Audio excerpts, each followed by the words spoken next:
Je rentre maintenant dans le processus de la gestion de coûts. La gestion de coûts, ça s'appelle aussi la gestion du budget.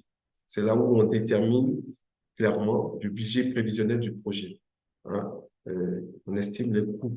Voilà. J'ai décomposé mon projet en plusieurs blocs. Dans chaque bloc, de quelles compétences j'ai besoin, de quelles ressources j'ai besoin, de quel matériel j'ai besoin. Et donc, je chiffre toutes ces choses-là. Et puis, ça me permet d'estimer le coût. J'en profite ici pour vous dire que quand on parle d'estimation de coût d'un projet, ce n'est pas que la partie ressources, aussi bien matérielles que humaines. Il y a aussi, on doit aussi chiffrer les, les, les risques éventuels. D'accord? Tout projet a un risque. Tout projet a des risques. Et donc, on verra ça un peu plus loin. Donc, je continue. J'étais en train de vous expliquer un peu en quoi consiste la gestion des coûts. Donc, vous l'avez bien compris, le titre en lui-même dit tout déjà. Et donc, pour la gestion des coûts, il y a quatre processus. Sur les quatre processus, il y en a trois qui sont dans la phase de planification. Il y en a un qui est dans la phase de maîtrise et contrôle. Donc, dans la phase de planification, on fait la planification de la gestion des coûts.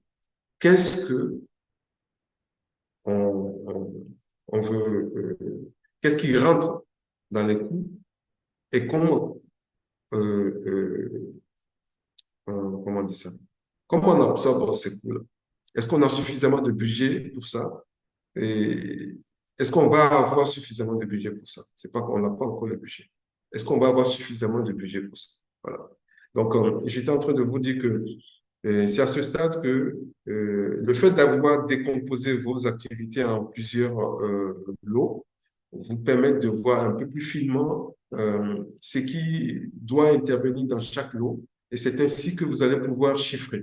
N'oubliez pas que dans la phase précédente, on a décomposé, non seulement on a décomposé les lots, on a après vu que chaque lot, pour chaque lot, il faut telle durée.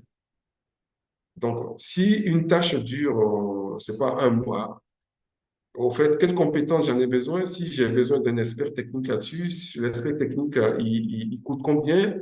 Fois le nombre de jours où il doit travailler. Donc, tout ça, ce sont des exercices que je fais qui me permettent d'avoir une vue sur le coût de l'ingénieur ou du technicien qui doit travailler sur ce lot-là. Je fais la même chose pour tous les autres lots et je fais une compilation de tout et ça me donne le budget.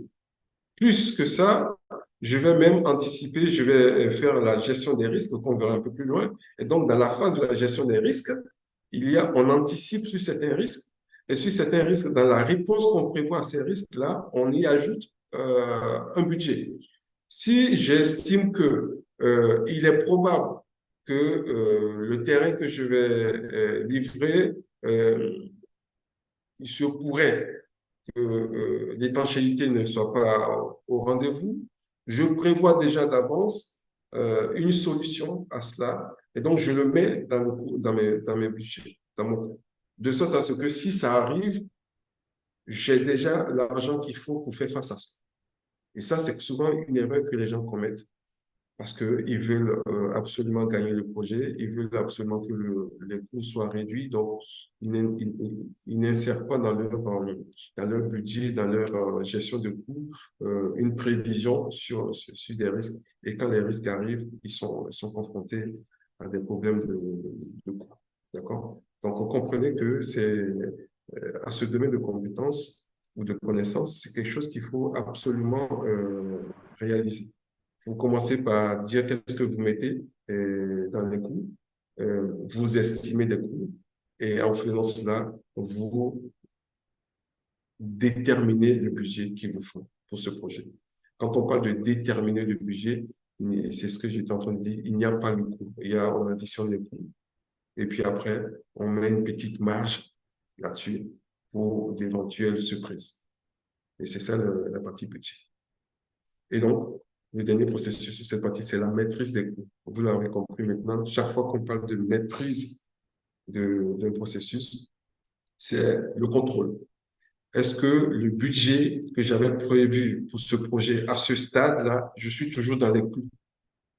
Est-ce que aujourd'hui, j'avais prévu à ce stade consommer, je ne sais pas moi, 10 millions, est-ce que je l'ai dépassé ou je ne l'ai pas dépassé?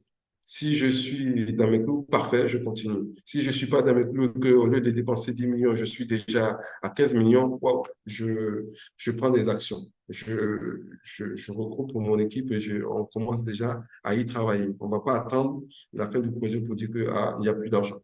Voilà. Et donc, c'est cette phase-là qui permet de le faire.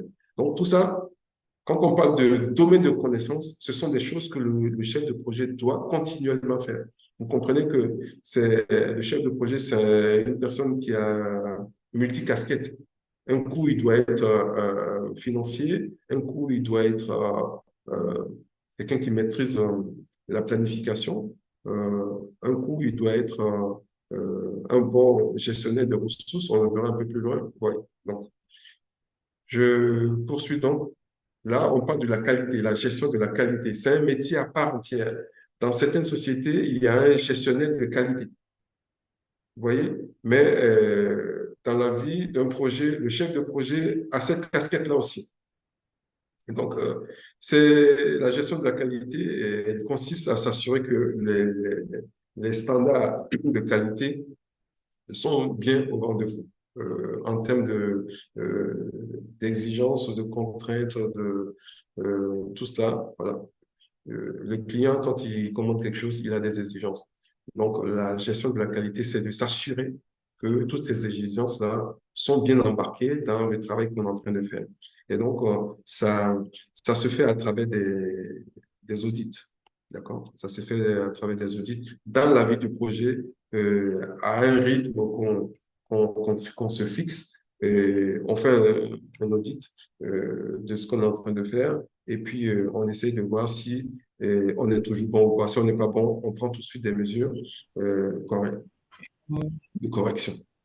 Donc, faire de la qualité, c'est bien faire le travail dès la première fois pour éviter des allers-retours. Parce que comprenez que si on rate cette étape de gestion de qualité, ça nous rattrape plus tard. À la fin, vous allez remarquer qu'il y a beaucoup de choses, il y a des imperfections, il y a des bugs, il y a des choses qu'on n'a pas faites.